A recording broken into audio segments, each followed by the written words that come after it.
Welcome to my channel ఆధ్యాత్మిక విశేషాలు. ఈరోజు పత్రికల్లో మీరు చూసుంటారు, రాష్ట్రీయ స్వయం సేవక సంఘం అధినేత పూజ్యులు మోహన్ భగవత్జీ మనం విశ్వగురువు ఎందుకు కాలేకపోతున్నాం అనే దాని మీద మాట్లాడారు.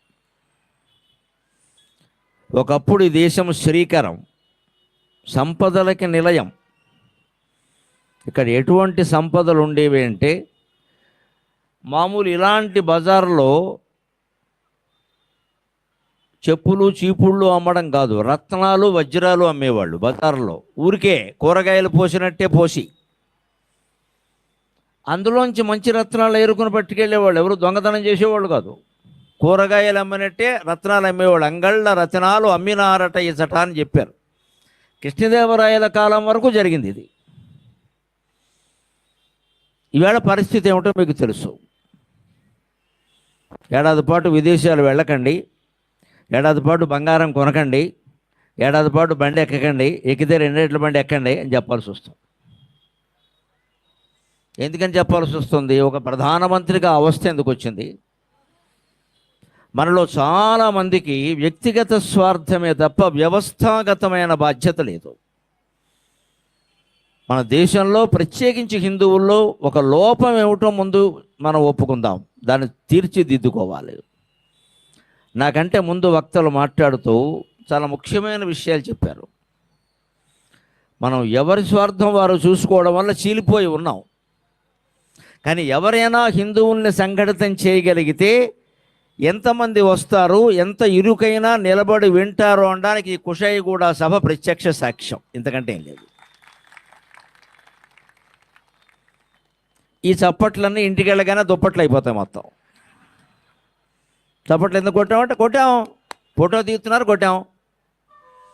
ఇంటికి వెళ్ళాక ఎవడ దుప్పటి వాడిదే. పోనీ ఈ దుప్పట్లో కనీసం పక్కన పడుకున్న వాళ్ళకైనా కాస్త చోటు ఇవ్వగలగ అని ఆలోచన, నాదే. ఇది పోయి మనకి సామూహికమైన ఆలోచన, సామూహిక భావన, సామాజిక బాధ్యత రావడానికే ఈ సభ. ఒకప్పుడు నిజంగానే సకల సంపదలకి నిలయమైంది. లేకపోతే వాస్కోడి గామా గారికి ఇక్కడికి నౌకామార్గం కనిపెట్టాలని ఎందుకు అనిపించింది? కొలంబస్ అమెరికా కోసం బయలుదేరలేదు, ఇండియా కోసం బయలుదేరాడు. వాడు ఇండియన్ చూడలా, అమెరికాని చూశాడు. అందులో ఎవరో కనపడ్డారు, వాళ్ళే ఇండియన్స్ అనుకున్నాడు. రెడ్ ఇండియన్స్ అని పేరెట్టారు. వాళ్ళు ఎర్రగా ఉన్నారు, నల్లగా లేరు. ఇండియన్స్ నల్లగా ఉంటారని విన్నాడు వాడు. వీళ్ళు ఎర్రగా ఉన్నారు, కానీ ఇండియా లక్షణాలు ఏవో కనపడ్డాయి. రెడ్ ఇండియన్స్ అన్నారు. ఎప్పటికీ అమెరికాలో వాళ్ళని రెడ్ ఇండియన్స్ అంటారు. ఆయనకి ఇండియా కనిపెట్టడం పని ఏమిటి? ఆయనకి ఆలోచించండి. వాస్కోడుగా మాకు ఇండియా ఎందుకు? ఆ దేశాలు ఏమీ రవాణా సౌకర్యాలు లేవే, విమానాలు ఉన్న రోజులు కావే. ఓడలో రావాలంటే ఎన్ని నెలలు పడుతుందో తెలియదు, మధ్యలో ప్రాణాలు ఎక్కడ పోతాయో తెలియదు. అయినా ఎందుకు వచ్చారు అంటే 2 కారణాల వల్ల వచ్చారు. 2 ప్రధానమైన కారణాలు. ఒకటి, భారతదేశం ఇంత సంపదలతో ఎందుకు తులతూగుతోంది?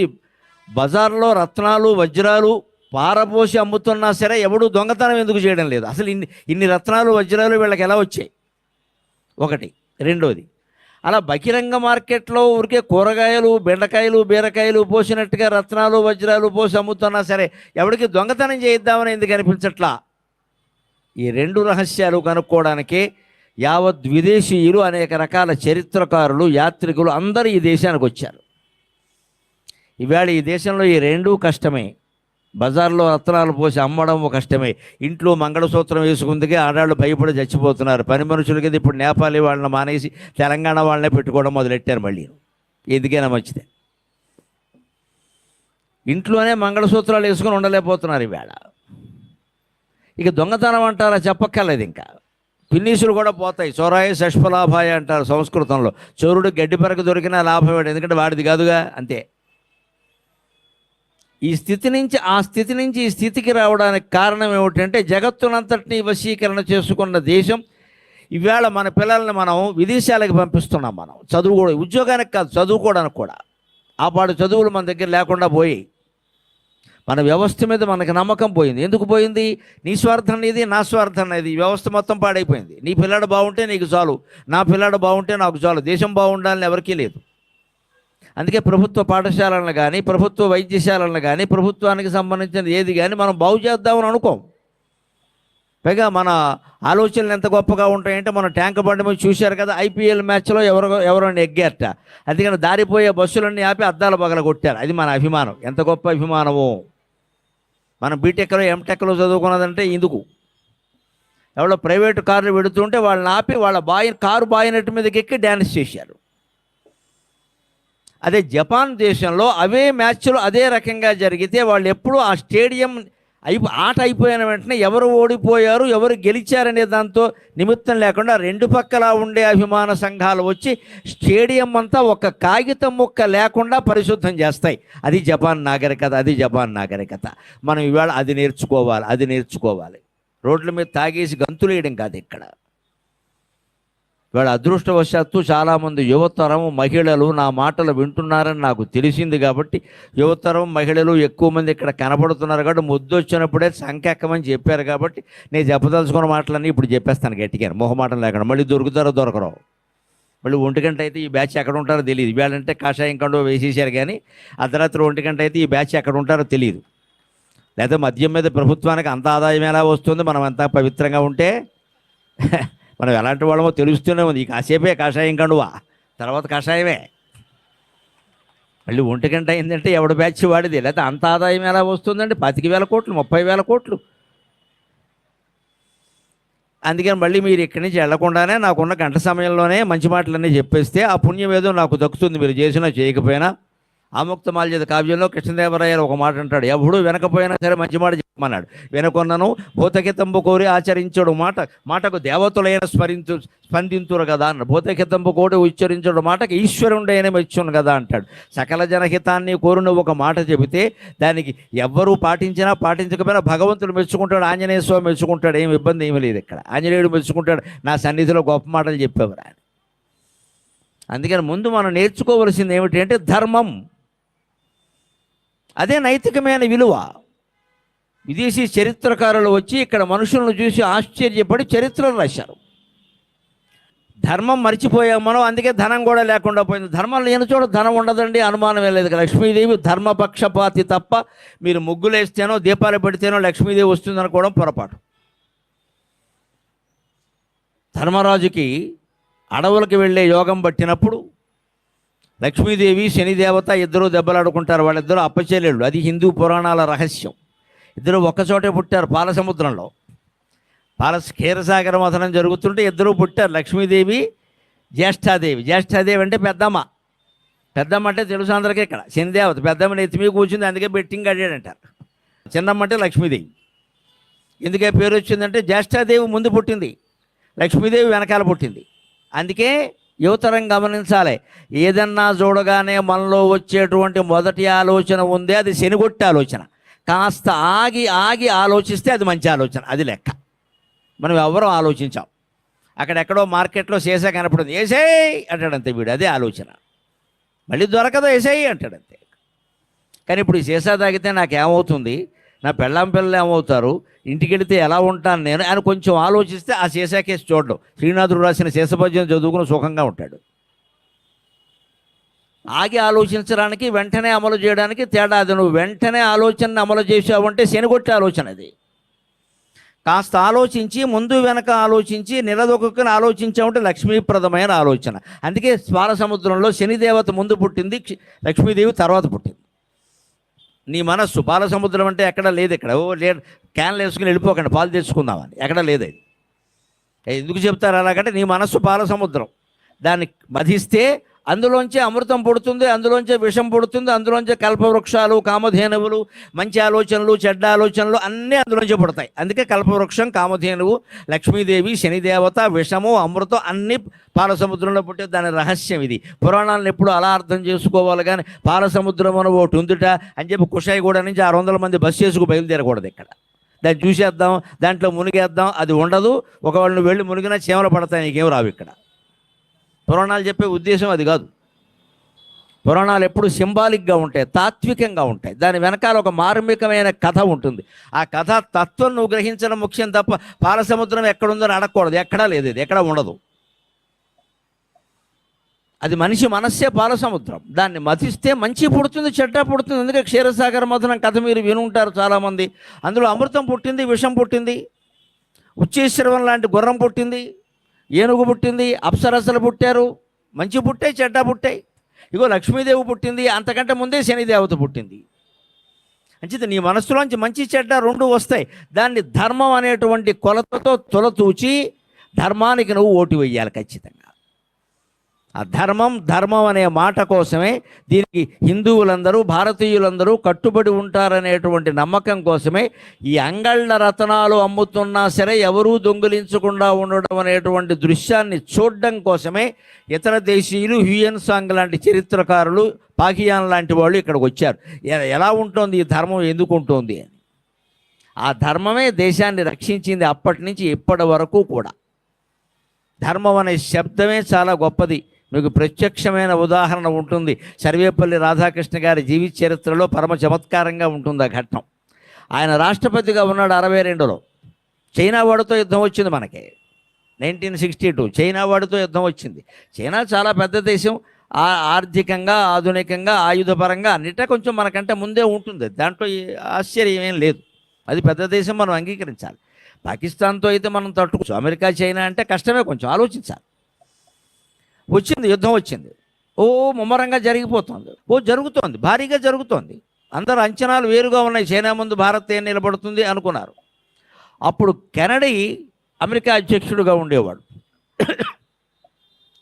ఆయన మన రాష్ట్రపతికి ఫోన్ చేసేవాడు, రాధాకృష్ణన్కి చేసి, కెన్ ఐ హెల్ప్ యూ అనగా మన మీద ప్రేమ కాదు, చైనా వాడి మీద ద్వేషం. శత్రువుకి శత్రువు మిత్రుడు కదా. అందుకని చైనా వాడి మీద ద్వేషంతో మీకు ఇబ్బందిగా ఉన్నట్టుంది. కెన్ ఐ హెల్ప్ యూ అంటే స్వాభిమానం కలిగినటువంటి తత్వవేత్త, ఒక హిందూ ధర్మ అభిమాని రాష్ట్రపతిగా ఉన్న సర్వేపల్లి రాధాకృష్ణన్ ఏమన్నాడో తెలుసా? ఆవేశంలో ఆ ఫోన్ అందుకని, no, we don't need anybody's help, we believe in dharma, we are saved by dharma, we live in dharma, we are born in dharma, we live in dharma, we die in dharma, we follow dharma, we will be saved by dharma అన్నాడు ఆయన. ఆ పెద్ద మనిషికి ధర్మ ఏమిటో అర్థం కాల. వాళ్ళకి ధర్మం లేదు, ఆ మాట కూడా లేదు. ఈ ధామ అంటే అదేదో బాంబు అనుకున్నాడు ఆయన. ధామ్ అంటే మనం ఏమనుకుంటాం? పేపర్లో బాంబులు వెళ్తే ఏమి రాస్తారు? ఢామ్ అని రాస్తారు. ఈయన dharma we saved by dharma, we follow dharma, we live in dharma, we die in ధామ అంటే ఇట్లా బాబు ధామ్ అంటాడు ఈయన. ఆవిడకి మిగిలిన ఇంగ్లీష్ అంతా అర్థమైంది. ధర్మ ఏమిటో అర్థం కాదు. దిక్కుమాలిన ఇంగ్లీష్ భాష ఎటువంటిది అంటే అక్షరం కింద అక్షరం ఉండదు, అక్కడ అక్షరం పక్కన అక్షరం ఉంటుంది. ధర్మ రాయాలంటే DHARMA రాస్తారు. మనం ధర్మం రాయకంటే రా కింద మా ఒత్తి పెడతాం. ఎందుకంటే మనకి ఒకటి కింద ఒకటి నుంచోవడం, ఒకటి పైన ఒకటి నుంచోవడం బాగా అలవాటు. మన బట్టే మన భాష ఉంటుంది. మనం వరుసలో నిలబడంగా, మనం దేవుడి గుళ్ళో కూడా వరుసలో నిలబడ్డాం. ఒకటి ఎత్తి మీద ఒకటి నిలబడతాడు, ఒకటి కాళ్ళ కింద ఇంకోటి నిలబడతాడు. ఏమన్నా అంటే భక్తి అంటాడు. అమ్మో, చాలా వీరావేశం ఇక్కడ. అక్కడ ఆంజనేయ స్వామి విగ్రహం ఉందనుకోండి, ఒక్కొక్కడు ఏం చేస్తాడు? ఆంజనేయ స్వామి కాళ్ళ మధ్యలోకి వెళ్ళి సెల్ఫీ దిగుతాడు. అయ్యో, ఎంత అపచారం అనుకోడు. కాళ్ళు ఇలా విశాలంగా ఆ మధ్యలో నుంచి సెల్ఫీ దిగుతాడు. అంటే మన బుద్ధిని బట్టి మన భాష ఉంటుంది. దానివల్ల ప్రయోజనాలు ఉంటాయి, నష్టాలు ఉంటాయి. నష్టం ఏమిటంటే ఎక్కడ మనం ఒకడి మీద ఒకటి ఎక్కేయడం తప్పితే లైన్లో నిలబడ్డం తెలియదు. కానీ ప్రయోజనం ఏమిటి ఇప్పుడు చూద్దాం. ధర్మం అనే మాట వాడికి అర్థం కాల, అమెరికా వాడికి అర్థం కాల. అర్థం కాక బ్రిటిష్ వాళ్ళు చిరకాలం ఇక్కడ పరిపాలించారు కదా, 200 ఏళ్ళు పరిపాలించారు కదా, వాళ్ళకి తెలుస్తుంది ఇదేమిటో అని. అప్పుడు బ్రిటన్ ప్రధానమంత్రికి ఫోన్ చేసి వాట్ ఈజ్ ఇట్ ధామా అని అడిగాడు. ఈ ధామా అంటాడు, ఏమిటన్నాడు. వాడికి అర్థం కాల. కానీ వాడేమన్నాడంటే అదేమిటో నాకు తెలియదు, కానీ ఇండియాలో ఎవరిని పలకరించినా ధామా అంటాడు. వాడికి ఆ ధమ్మం పిచ్చోడు పట్టుకుంది వాళ్ళకి. మొత్తం ఎవడైనా ధామా అంటాడు. నా దృష్టిలో అదేదో పెద్ద బాంబు వాళ్ళు రహస్యంగా తయారు చేస్తున్నారు అన్నాడు. వెంటనే వీళ్ళిద్దరూ కలిసి చైనా వాడికి ఫోన్ చేసి, హిందూ దేశంలో ధామా అనేటువంటి బాంబు తయారవుతోంది, నీ మీద వేసేయడం ఖాయం, నువ్వు వెంటనే మానేయకపోతే కొంపలు అంటుకుపోతాయని చెప్పారు. చైనా వాడు కాల్పుల విరమణ ప్రకటించాడు. అది ధర్మం యొక్క గొప్పతనం. ఆ రకంగా మనం చైనా నుంచి రక్షింపబడ్డాం ఒక రకంగా, లేకపోతే అప్పుడు ఏమయ్యేది తెలియదు. కానీ ఇదంతా తెలిసి రాధాకృష్ణ ఆ మాట మాట్లాడాల, వాళ్ళని మాయ చేద్దామని మాట్లాడాలి. ఆయన ఉన్న విషయమే మాట్లాడాడు. అది అలా ఎందుకు జరిగింది అంటే సరిగ్గా మనకి భగవద్గీతలోనూ అనేక గ్రంథాల్లో చెప్పిన మాటే, నువ్వు నిష్కల్మషంగా నీ ధర్మం నువ్వు చేస్తే మిగిలిన పని ఎలా జరగాలో ఆంజనేయ స్వామి చూసుకుంటాడు. నువ్వు చూడాల్సిన అవసరం ఏం లేదు దాన్ని. నీ ధర్మానికి నువ్వు కట్టుబడి నువ్వు చెయ్యి. ఎదుటి వాళ్ళు కట్టుబడకపోయినా సరే, మన ఆఫీసుల నిండా ఫైల్స్ అన్నీ ఎందుకు పేరుకుపోతాయి అంటే, ఎవడైనా ఒకడు పని చేద్దామన్నా పక్కవాడు వచ్చి నువ్వు అక్కడ బయలుదేరావు, ఇక్కడ మొగాడు మేము లేమేంటి పెద్ద సీనియర్లో అంటాడు. ఇక్కడ వాడు చేయడు వీడిని చేయనివ్వడం. వాడెవడో చేయడం ప్రధానం కాదని మనం ఎందుకు మన డ్యూటీ చేయమండి? దేశం వెనకబడడానికి విశ్వగురువు కాలేకపోవడానికి అదే కారణం. ఇవాళ మోహన్జీ కూడా అంతే చెప్పారు. ఆయుధ శక్తిగా ఉండొచ్చు, ఆర్థిక శక్తిగా ఉండొచ్చు, ధర్మం లేకపోతే ఎలాగా? ధర్మమే కదా అందరినీ కలిపేది. ఆ ధర్మం ఇవాళ లోపించడం వల్లే మనం విశ్వగురువు కాలేకపోయామన్నాడు. ఆ ధర్మం మళ్ళీ నిలబడాలంటే ఒక్క మాట మహిళలందరికీ నమస్కారం చేసి చెబుతున్నానమ్మా, చిన్నపిల్లల దగ్గర చాలా జాగ్రత్తగా మాట్లాడండి. 10 ఏళ్ల లోపు ఆడపిల్లలైనా మగపిల్లలైనా వాళ్ళ మీద తల్లి ప్రభావం, తండ్రి ప్రభావం చాలా ఉంటుంది. పిల్లల పెంపకంలో చాలా జాగ్రత్తగా ఉండాలి. వాళ్ళ దగ్గర ఎప్పుడు డబ్బు గురించి, పదవుల గురించి, ర్యాంకుల గురించి మాట్లాడకూడదు.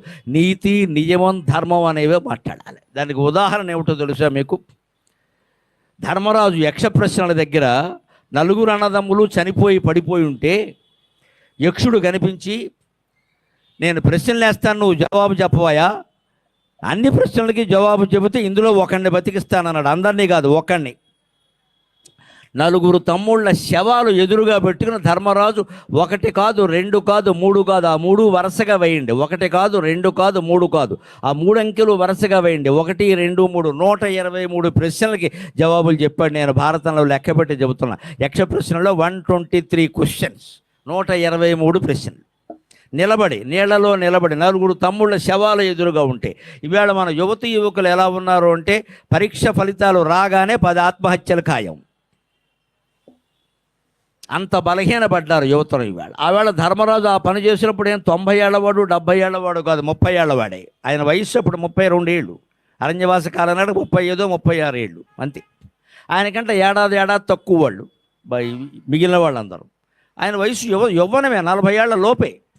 అప్పుడు ఆయన ఏం చెప్పారంటే, నువ్వు అన్ని ప్రశ్నలకి జవాబులు చెప్పావయ్యా, నీకు ఏ తమ్ముడిని బతికించమంటావో కోరుకో అంటే, భీముడిని బతికించమని అడగలేదండి. 10,000 ఏనుగుల బలం కలిగిన వాడు, కురుక్షేత్ర యుద్ధానికి ఉపయోగించేవాడు. అర్జునుడిని బతికించమని అడగలేదండి. శివుణ్ణి యుద్ధంలో ఓడించిన వాడు, కిరాతార్జునీయంలో పాశుపతాస్త్రాన్ని సంపాదించిన వాడిని బతికించమని అడగలేదండి. నకులుణ్ణి బతికించమని అడిగాడండి. That is Dharmaraju. అది భారతీయ చరిత్ర. అక్కడికి ఈ కొంగ రూపంలో ఉన్న యక్షుడు అన్నాడు, నకులుండి బతికించమంటావేమిటయ్యా? నకులుడు ఏమంత ప్రధాన వీరుడు కాదు పాండవుల్లో. మీరు భారత యుద్ధం 18 రోజులు గమనిస్తే భీముడు చంపిన వాళ్ళు చాలామంది ఉన్నారు. కౌరవులు 100 మందిని ఆయనే చంపేశాడు. అర్జునుడు చంపిన వాళ్ళు కూడా చాలామంది ఉన్నారు, మహావీరులు. శకుని, సహదేవుడు చంపిన వాళ్ళు కూడా శకుని, ఆయన కుమారుడు ఉలూకుడు లాంటి వీరులు ఉన్నారు. సరే, ధర్మరాజు కూడా శల్యుణ్ణి చంపాడు. నకులుడి చేతిలో చనిపోయిన ప్రధాన కౌరవ వీరుడు ఒక్కడు కూడా లేడు. కర్ణుడు కుమారులు 2, 3 పోయారంతే, ఇంకెవరూ పోలా. కారణం ఏమిటో తెలుసా? నకులుడు చాలా అందమైన వాడు. గుర్తుపెట్టుకోండి, అందంగా ఉన్నాం అనేవాళ్ళు ఇంకా దేనికి పనికిరారు అందంగా ఉండడానికి తప్ప. అందుకని అందం కోసం ప్రయత్నాలు చేయకండి. నకులుడు చాలా అందమైన వాడు. పైగా ఆ అందాన్ని అస్తమాను ద్రౌపదీదేవి పొగుడుతూ ఉండేది. మీ 5 భర్తల్లో ఎవరు అందమైన వాళ్ళు అంటే మొహమాట పడకుండా చెప్పేసింది ఆవిడ. నకులుడు అందమైన వాడు. భార్య అందంగా ఉందని చెప్పడం కంటే ఇక అంతకంటే సర్టిఫికేట్ బయట వాళ్ళు ఇస్తే ఎలాగా? భార్య ఇవ్వకపోతే తప్పు, బయట వాళ్ళు ఇస్తే తప్పు. అందుకని ఆవిడ ఇచ్చేసింది. ఇంకా ఆయనగా నకులు నేను అందమైన వాడు, ఆయన ఎంతసేపు యుద్ధానికి ఎడుతుంటే అందం చూసుకోవడం మొదలెట్టాడు, అవతల వాడు కొట్టేశాడు. మనం ఒక ధైర్యంతో ఒక కార్యక్రమం, ఒక ఉద్యమం తలపడి తలదూకుంటూ కూర్చోకూడదండి. ఇక్కడ మనం డెకరేషన్లు చేసుకుంటూ కూర్చుంటే ఉండదు. ఇక్కడ నువ్వు శరీర సౌందర్యం మీద, శరీర వైభవం మీద దృష్టి పెట్టావంటే ఏమీ సాధించలేవు జీవితంలో, ఆడ మగ ఎవరైనా సరే. ఆ నకులుణ్ణి కోరితే యక్షుడు ఆశ్చర్యపోయాడు. ఇదేమిటయ్యా అమాయక చక్రవర్తి, నకులుణ్ణి కోరుతున్నావు? ఎదర భయంకరమైన యుద్ధం వస్తుంది, భీముణ్ణి కోరు, నీకు ఇంకో అవకాశం ఇస్తున్నా. మరి కౌన్ బనేగా కరేడుపతిలో అమితాబ్ బచ్చన్ గారు ఇస్తాడు కదా, మోర్ ఛాన్స్ ఆడియన్స్ని అడుగుతావా, ఇంటికి ఫోన్ చేస్తావా అంటాడు కదా. అలాగే పాపం ఆయన కూడా ఇచ్చాడు. కరోడపతి కౌన్ బనేగా ఇచ్చిన వాడు కొంగేవాడు ఇచ్చాడు. ఇప్పుడు ఇంకో ఛాన్స్ ఇస్తాను, ఆలోచించుకో, భీముడినైనా అర్జునుడి కోరు. ఆయన అన్నాడు, నాకు అవేం తెలియవు, నువ్వేవో రాజకీయాలు చెబుతున్నావు, ఇక్కడ బలం నాకు అవన్నీ తెలియవు. మా నాన్నగారికి 2 భార్యలు, కుంతి మాద్రి, ఇద్దరిని ఎందుకు చేసుకున్నాడు ఆయన అడగండి, నన్ను అడగండి, నాకు సంబంధం లేదు. అది ఇదే నైతికమైన విలువ. తల్లి కానీ తండ్రి కానీ తప్పు చేస్తే పిల్లలు నిలబెట్టి ప్రశ్నించకూడదండి, మన సమాజంలో పద్ధతి కాదు. మనం ఆ తప్పు చేయొద్దు అంతే లెక్క. వాళ్ళని ప్రశ్నించే అధికారం మనకి లేదు. యువతరం అంటే అలాగే ఉండాలి. అందుకే నాన్న నువ్వు చేసావు కదా, అమ్మ నువ్వు చేసావు కదా అంటే చేశారమ్మా చిన్నతనంలో తెలియక. ఇప్పుడు ఏం చెబుతారు? పిల్లల ముందు తలంచుకోమంటారా? ఇంకా వాళ్ళు బతుకుతారా? యువతరం ఎప్పుడూ ఒక్క మాట గుర్తుపెట్టుకోవాలి, ఏ భావావేశంలో కానీ తల్లిని కానీ తండ్రిని కానీ తప్పు చేసినా సరే నిందించకూడదు. చెయ్యని వాళ్ళని నిందించడం పాపమని ఇంకా వేరే చెప్పక్కల, మనకు ఆ అధికారం లేదు. అందుకే ధర్మరాజు మా నాన్నగారు ఎందుకు 2 పెళ్లి ఆ రోజుల్లో క్షత్రియులకు మామూలే, చేసుకోనియండి. మా కుంతీదేవి కుమారుల్లో పెద్దవాడిని నేను బతుకున్నాను, మాతృ సంతానంలో పెద్దవాడు నకులుడు బతుకుండాలి, ఈ లెక్క తప్పితే నాకు ఇంకోటి తెలియదు అన్నాడు. ఇది ధర్మం అంటే లెక్క, ఇది ధర్మం అంటే లెక్క. దానికి సంతోషించి ఆ యక్షుడు ఏం చేశాడు అంటే, నీ ధర్మానికి చాలా సంతోషిస్తున్నాయా, ఇలాంటి వాడిని ఎవరిని ఇంతవరకు చరిత్రలో చూడలేదు నేను, అత్త బలహీనుడైన వాడిని కోరుతున్నామంటే ధర్మం అన్నావు, నీకు ధర్మం కావాలి తప్ప బలము ధనము గర్వము పదవి ఏమీ ఎక్కర్లేదు కదా, నిజంగా పేరుకు తగినట్టే ధర్మరాజు అయ్యా, నీ ఎందు నాకు అనుగ్రహం కలిగింది, నేను మొత్తం నలుగురిని బతికిస్తున్నాను అన్నాడు. ఆలోచించండి, మనం ధర్మంగా ఉంటే వెనకాల భగవంతుడు చూసుకుంటాడు, అన్ని అనుమానం వెళ్ళా. నలుగురు బతికారు కదా, ఒకవేళ నకులుడు ఒక్కడే బతుకుంటే ఆ నకులుని ఒక్కడిని తీసుకుని ఇంటికి వెళ్ళి ఉంటే ధర్మరాజు సంతృప్తిగా ఉండేవాడు. మన పని మనం చేస్తే భగవంతుడు అనుగ్రహిస్తాడు. అదే సరిగ్గా లెక్క దుర్యోధనుడి విషయం ఆలోచించండి. పెంపకంలో తేడా. ధర్మరాజు ఎందుకు అలా మాట్లాడాడంటే, కుంతి పెంపకం అమ్మ, కుంతీదేవిని చూశాడు ఆయన. భర్త పోయిన ఆవిడ మాద్రి సహగమనం చేసింది, ఆవిడ పిల్లలిద్దరినీ ఈవిడ చేతుల్లో పెడితే ఎప్పుడూ కుంతీదేవి నకుల సహదేవులకి భోజనం పెట్టాకే ధర్మరాజుకి భీముడికి పెట్టేది. వాడు తల్లి లేని వాళ్ళరా, వాళ్ళని తినమండరా అని చెప్పి వీళ్ళని పక్కకి వెళ్ళమని ముందు వాళ్ళకి పెట్టి తర్వాత తన పిల్లలకి పెట్టేది. ఆ పిల్లలు అదే చూశారు, మా అమ్మ వాళ్ళకి ప్రాధాన్యం ఇచ్చింది, అందుకని మేము వాళ్ళకే ప్రాధాన్యం ఇవ్వాలి అని ధర్మరాజు నకులుని కోరుకున్నాడు. మరి దుర్యోధనుడు ఎందుకంత అసూయాపరంగా తయారయ్యాడో, 21 లక్షల మంది చావుకు కారణమయ్యాడో తెలుసా? గాంధారి పెంపకంలో లోపం. ఈవిడ గుడ్డితనం వల్ల ఏమైందో తెలుసా? కళ్ళకు గంతలు కట్టుకోవడం వల్ల పిల్లల్ని కనీసం చూడలేదండి, ఆవిడ చూడకుండానే పెంచిందండి. తల్లి చూపుకు నోచుకొని పిల్లలు ఏమైపోతారండి. అది కాక ఈ దుర్యోధనుడు కడుపులో ఉన్నప్పుడు ధర్మరాజు పుట్టాడు. అక్కడ ముందే ధర్మరాజు పుట్టాడని తెలిసి ఆవిడ రాజ్యం ధర్మరాజుకి వెళ్ళిపోతుంది కదా, మరి ఆవిడ తోడుకోవడలే కదా, ధర్మరాజుకి వెళ్ళిపోతుంది, పెద్ద కొడుకు ఆయనే కదా, నాకు ఇంకా పుట్ల అని కడుపు మోదేసుకుంది. అందుకే ఆ పిండం బయటకు వచ్చింది. వ్యాసుడు ఆ వంశానికి మూలకారకుడు, మహానుభావుడు కాబట్టి ఆ పిండాన్ని నేతికుండల్లో పెట్టి దాచిపెట్టి దాన్ని 101 భాగాలుగా చేసి 100 మంది కుమారులు 1 కుమార్తె పుట్టేలా చేశాడు. దీన్నే ఇవాళ IVF అంటున్నారు, అంతకంటే ఏం లేదు ఇక్కడ. IVF DVF పేరు మీద 30 లక్షలు 40 లక్షలు వసూలు చేసి మన మోసాలు చేస్తున్నారు, ఇంతకంటే ఏం లేదు. నేతికొండల భాగవతం అది రామాయణంలో ఉంది, భారతంలో ఉంది. ఇట్స్ సైంటిఫిక్ ప్రక్రియ, అది జరుగుతుంది. దానికి వాడే పదార్థాలు వాడితే చేయవలసిన విధంగా చేస్తే జరుగుతుంది. యంత్రశక్తి వల్ల కాకపోతే మంత్రశక్తి వల్ల జరుగుతుంది. వ్యాసుడు అలా చేశాడు. ఈ గాంధారి మోదుకున్నప్పుడు భావన ఉంది చూడండి, ఆ భావన దుర్యోధనుడి పిండంలో ప్రవేశించింది. అసూయతోనే మోదుకుంది కదా, ఆ అసూయే దుర్యోధనుడిని జీవితాంతం నడిపించిందమ్మా. మహిళలకి పురుషులకి అందరికీ నమస్కారం పెట్టి కోరుతున్న, పెద్దవాళ్ళలో దుర్గుణాలు ఉంటే అవి కడుపులో ఉండగానే పిల్లలకు వచ్చేస్తాయి. ముందు మనలో దుర్గుణాలు పోగొట్టుకోవాలి. నైతికమైన విలువ పురాణం నుంచి గ్రహించడం అంటే అంతే. ఇంకొక మాట, ఈవేళ మనం నీతి ఎందుకు తప్పుతున్నామండి, ఎందుకు విశ్వగురువు కాలేకపోతున్నాం? విశ్వగురువు కూడా పక్కనెట్టండి, మన జీవితానికి కూడా మనం ఓ గురువు కాలేకపోతున్నాం. చిన్న తేడా వచ్చేసరికి ఆత్మహత్య చేసుకుందామా, ఎవరినైనా హత్య చేసేద్దామా, అంతే తప్పితే ధైర్యంగా నిలబడడం అనేది లేదే. ఎందుకు నిలబడలేకపోతున్నామండి? కారణం తెలుసా? అందరం విపరీతంగా సంపాదించడానికి అలవాటు పడ్డాం. బాగా సంపాదించాలి. ఇవాళ పిల్లల్ని పెంచుతున్న విధానం ఎలా ఉంది అంటే, ఎవరింటికైనా పెడితే చిన్నపిల్లలు ఉంటే వాడు ఇంత ఉంటాడు, వాడు ఆడుకునే బొమ్మలు మాత్రం ఇంతంత ఉంటాయి. టెడ్డీ బేర్ అని వీడే ఒక ఎలుగుబంటిలా ఉంటాడు, వాడుకో ఎలుగుబంటి మళ్ళీ, అది 1000 రూపాయలు. వాడు తొడుక్కునే బట్టలు, వాడు పెట్టుకునే బెల్టు, వాడు వాడుకునే వస్తువులు అన్నీ వేలే. ఏది 1000 రూపాయలు తక్కువ ఉండదు ఇక్కడ. ఇంతంత ఖరీదైన బొమ్మలు, ఇంతంత ఖరీదైన బట్టలు, మమ్మీ డాడీ షాపుకి వెళ్ళి, అది కూడా తెలుగు షాపు కాదు, అమ్మా నాన్న అని ఉండదు, దాని మీద మాతాపితృలు అని ఉండదు, మమ్మీ డాడీ, మొత్తం నాశనం అయిపోయినట్టే లెక్క. అక్కడి నుంచి బొమ్మలు అన్నీ కొనుక్కొచ్చి వాళ్ళకు ఒక గది ప్రత్యేకంగా పెట్టి ఈ బొమ్మలతో నువ్వు ఆడుకొని తల్లి ఒక ఫోన్తో ఆడుకుంటుంది, తండ్రి ఒక ఫోన్తో ఆడుకుంటాడు. నమశివాయ. వాడి జీవితం ఏమవుతుందో అందరికీ తెలుసు. పూర్వం పురాణాల్లో ఇలా పెంచలేదు పిల్లల్ని. మనం నేర్చుకోవలసింది ఏంటంటే పిల్లల్ని ఎంత వీలైతే అంత నిరాడంబరంగా పెంచాలి. పిల్లలు చదువుకునే గదిలో ఏసీ పెట్టామంటే వాడికి గోసి మిగులుతున్న తర్వాత ఇంకేం మిగలదు. ఇక్కడ ఒక్క పోసినా సరే ఫ్యానే ఉంటుంది, అంతే అంతే ఉంటుంది. చదువుకో, మేము అలాగే చదువుకున్నాం, నువ్వు కూడా చదువుకో. ఒక్కో తండ్రి ఉంటాడు పరమ మూర్ఖంగా ఆలోచిస్తా, నేను చాలా కష్టపడి చదువుకున్నానండి, మా అబ్బాయిలు అంత కష్టపడ్డం నాకు ఇంతకంటే పనికి మళ్ళీ వాడు ఇంకోటి ఉండడు. వీడు తండ్రి కావడం వాళ్ళ దురదృష్టం. పిల్లలు కష్టాలు పడకూడదని కోరుకోవచ్చండి, కష్టపడద్దని కోరుకోకూడదండి. కష్టపడడం వేరు, కష్టాలు పడడం వేరు. పిల్లలు కష్టాలు పడకూడదమ్మా, సుఖంగా ఉండాలి. కానీ కష్టపడాలనే కోరుకోవాలండి. ఖచ్చితంగా కష్టపడకుండా పిల్లల్ని పెంచకూడదండి. నడిచి వెళ్ళే మార్గంలో స్కూలు ఉంటే నడిచే పంపాలి. నోరు మూసుకొని నడిచి వెళ్ళమని చెప్పాలి. వాడికి బండి కొనేసి సొంత కారులో పంపించి తల్లి తండ్రి వాడిని స్కూల్ దగ్గర దిగబడితే రేపు పొద్దున పెళ్ళయ్యాక కూడా ఆడా మొగ అలాగే ఉంటారు. ఎందుకంటే చిన్నప్పటి నుంచి అలవాటు పడ్డారు ఇక్కడ. అదే మన పురాణాల్లో పిల్లల్ని పెంచే విధానం ఎలా ఉందో, వసు చరిత్ర అని ఒక మహాకావ్యం ఉంది. భట్టుమూర్తి ఆయన కర్షక కుటుంబంలో పుట్టాడు. ఏవి పెద్ద పండితుల కుటుంబం కదా, మామూలు కుటుంబం. ఆయన అద్భుతమైన కావ్యం రాశాడు భట్టుమూర్తి అని చెప్పేసి. ఆయన ఒక నది తన పిల్లల్ని ఎలా పెంచిందో చెబుతాడు. ఒక నది, అందులో ఒక నది ఉంది. ఆ నదికి ఒక సంతానం కలిగింది. ఆ సంతానాన్ని నది పెంచిందిట. నది ఎలా పెంచిందంటే నదిలో ఉండే సామగ్రితోనే పెంచిందిట. ఎక్కడా అప్పు చేయలేదు, ఎవరిని ఏమీ అడగలేదు.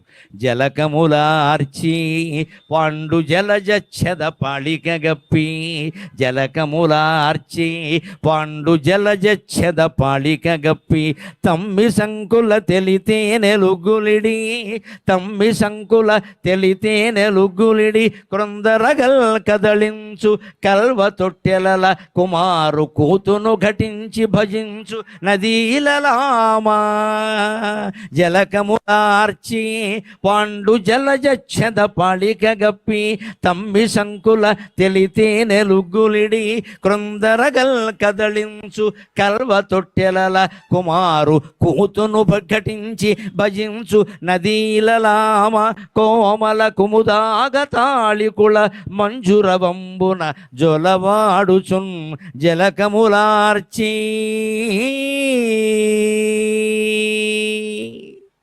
మన ఇంట్లో ఉన్న వస్తువులతోనే పిల్లల్ని పెంచాలి. వీలైనంత నిరాడంబరంగా పెంచాలి. కొత్త కొత్త వస్తువులు తేవద్దు, అప్పు చేసి వస్తువులు కొనద్దు. పిల్లలు అడిగిందల్లా కొండం మొదలుపెట్టామంటే వాడి జీవితాన్ని మనమే నాశనం చేసేసినట్టు లెక్క. వాడు ఆ మొండి పట్టుదలతో ఉంటాడు, అడిగింది కొనాలి. ఆడపిల్ల అయితే మరి మా నాన్న కొన్నాడు నువ్వెందుకు కొనవు అని ఆ మొగుడు ప్రాణాలు తీసేస్తుంది, అనుమానం వెళ్ళేది ఇక్కడ. ఈ మధ్య పాపం తల్లుల కంటే ఎక్కువ ఆడపిల్లల మీద తండ్రులకి బాగా ప్రేమ పెరగడం మొదలెట్టేందండి, నేను గమనిస్తున్నాను. తల్లులైనా ఇంకా ఆడపిల్లల్ని కాస్త మందలిస్తారు, కానీ తండ్రి మీ అమ్మలాగా అంటుంది నువ్వు రా అని వీడు చేస్తున్నాడు ఈయన ఇక్కడ ఏర్పాటు. అంటే ఆ కూతురు జీవితాలు తండ్రి జడగొడుతున్నాడు ఇక్కడ.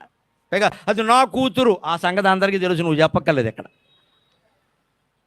ఇదో గర్వం అండి, నా కూతురు నాకు. ఏంటట, శ్రీరామచంద్రుడికి లేదు ఈ గర్వం, ధర్మరాజుకి లేదు ఈ గర్వం, శ్రీకృష్ణుడికి లేదు ఈ గర్వం. 72 మంది పిల్లలు ఆయన ముందు చచ్చిపోతుంటే మాట్లాడకుండా ఊరుకున్నాడు కృష్ణ పరమాత్మ. ఏం ఆరాధనలు చేస్తామండి మనం? 72 మంది చచ్చిపోయారు మా కృష్ణుడి కళ్ళెదురుగా కొట్టుకుని. కురుక్షేత్ర యుద్ధం అయ్యాక దుర్వ్యసనాల పాలే పోనే అన్నాడంతే ఆయన. వాళ్ళ కర్మ గాంధారి శాపం అన్నాడంతే. కనీసం కాపాడే ప్రయత్నం చేయాల. కృతవర్మ వచ్చి చెప్పినా సరే పోనే అన్నాడంతే. ఇది మమకార రహితంగా ఉండడం అంటే. బాధ్యతారహితంగా లేడు. వాళ్ళందరినీ చదివించాడు, పెద్దవాళ్ళని చేశాడు, అన్నీ చేశాడు. 40 ఏళ్ళు వచ్చా కొట్టుకుంటుంటే ఇంక ఈయనకి పని అండి ఎక్కడ కొట్టుకోండి. పైగా ఎవరా అంటే వీళ్ళని ఇంకెవడో చంపలేడు, అందుకని వాళ్ళు చావడం మంచిదని చెప్పాడు కృష్ణ పరమాత్మ.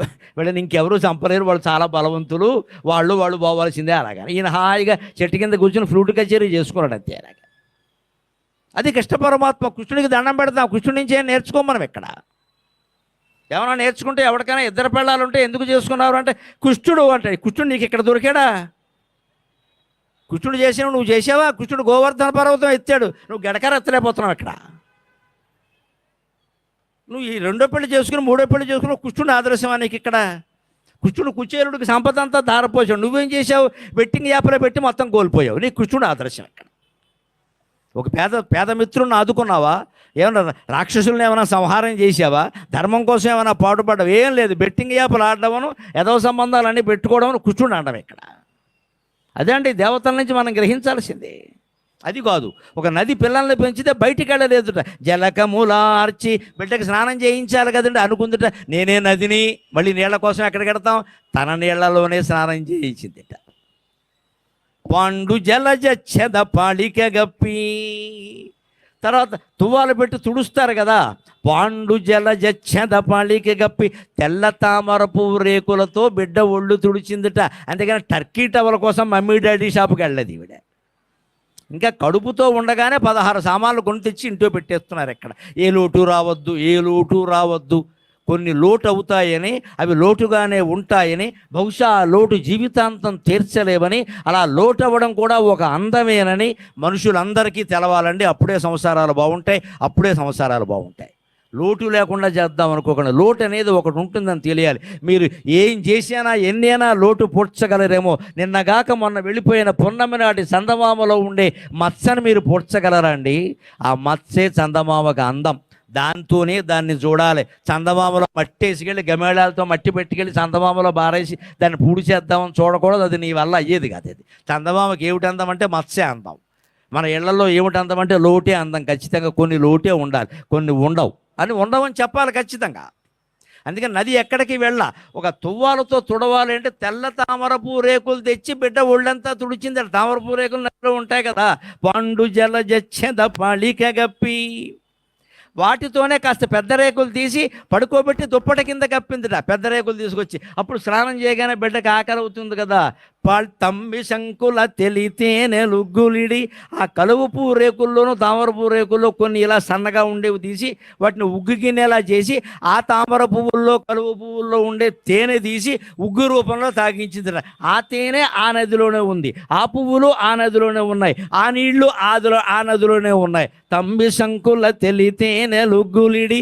అప్పుడు కాస్త బిడ్డలకు ఎలా ఉంటుందంటే, కడుపులో ఏదైనా పడేసరికి తల్లి పాలు తాగాక నిద్ర వస్తుంది. కొంతమంది చంటి పిల్లల్ని మీరు గమనించండి, పాలు తాగుతూ పడుకుంటారు, అన్నం తింటూ పడుకుంటారు. అర్ధరాత్రి 9 దాటాక నువ్వు అన్నం పెట్టావనుకో, పిల్లాడికి నోట్లో పెడుతుంటే తినడం, 2 ముద్దలు తిని అమ్మ నిద్ర వస్తుంది అంటాడు. వాడికి పెట్టేది 7ంటికే పెట్టాలి, నువ్వు 9ంటికి పెడతానంటే అలాగా? నువ్వు సెకండ్ షో సినిమా అయ్యాక వాడికి తిండి పెడతావేటి?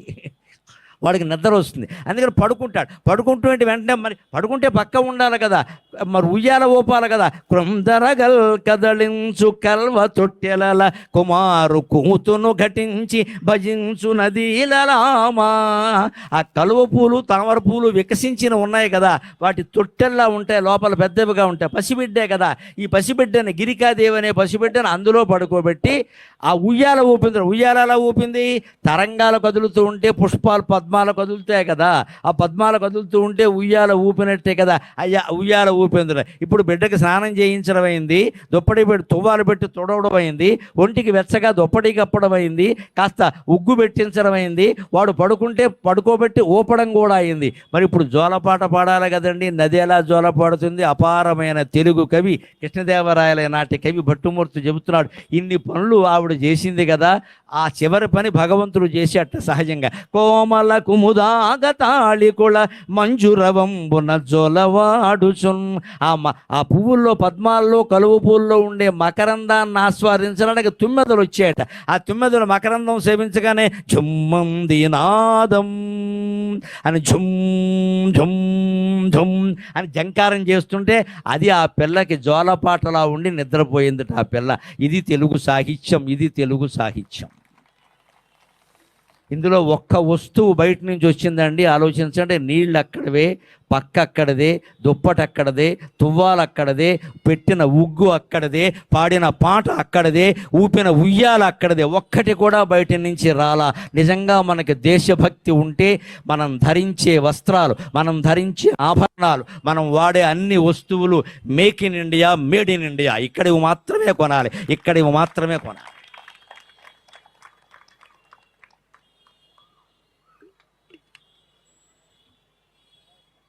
ఇది మనం ఆలోచించాల్సిన విధానం. అందుకోసం నేను ఆ కావ్యం నుంచి ఆ పద్యం పట్టుకొచ్చి, ఒక నది ఒక జడ పదార్థానికి బయట నుంచి ఏమీ తేకుండా తన బిడ్డని పెంచే శక్తి ఉన్నప్పుడు మనం మానవులం, ఇంత చదువుకున్నాం, మన పిల్లల్ని మనం పెంచలేమా? మన ఇంట్లో వస్తువులతో, మన ఒంట్లో ఉండే ప్రేమతో పెంచచ్చండి. పిల్లల్ని పెంచడానికి వస్తువులు అవసరం లేదండి, ఖరీదైన బట్టలు అవసరం లేదండి, ప్రేమ చాలండి.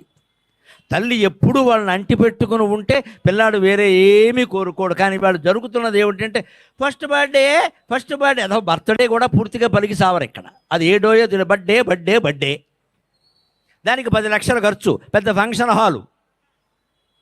ఆ పిల్లాడేమో చచ్చిపోతున్నాడు పాలు అందక, అమ్మ పాలు అని వాడు ఏడుస్తాడు. వాడిని అక్కడ వదిలేసి ఈవిడ ఎప్పుడూ కట్టిన పట్టు చీర ఒకటి కట్టేసి అది ఎక్కడ జారిపోతుందో అని ఏడుస్తూ ఉంటుంది. ఆయన అంతకంటే ఫ్యాషన్ డ్రెస్ ఒకటి వేస్తాడు, అది అందరూ చూశారా లేదా అని ఆయన చూస్తాడు. తల్లి తండ్రి ఎవరి గొడవల్లో వాడు ఉన్నాడు. ఈ పిల్లాడు ఎలా పెరిగాడు? అనాథలాగే పెరిగాడు. నా పుట్టినరోజు నాడు కూడా నాకు పాలు ఇవ్వలేదు మా అమ్మ అంటాడు. వాడు తల్లి మాట ఎందుకు వింటాడండి?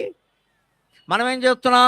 మా అబ్బాయి ఫస్ట్ బర్త్డేకి అయ్యో బాబా ఊళ్ళో ఎంపీలు ఎమ్మెల్యేలు అందరినీ ఎందుకమ్మా పిలవడం? మీ పిల్లాడు ఏమయ్యాడో నువ్వు పట్టించుకో. ఎక్కడ ఎంపీలు ఎమ్మెల్యేలు పిల్లల్ని పెంచుతారా? వాళ్ళ పిల్లల్ని వాళ్ళు పెంచట్లా, మనకెందుకు గొడవ? వాళ్ళని పిలుస్తామండి. ఎందుకంటే మన రాజకీయ ప్రాబల్యం పెంచుకోవాలి, మన ఆర్థిక స్తోమత పెంచుకోవాలి. పిల్లాడు ఏమైపోయారు పర్వాలా, నీ పిల్లల్ని పెంచడంలో నీ పాత్ర ఉంటుంది. అలా పెంచితే వాళ్ళు సక్రమంగానే పెరుగుతారు ఖచ్చితంగా. లేకపోతే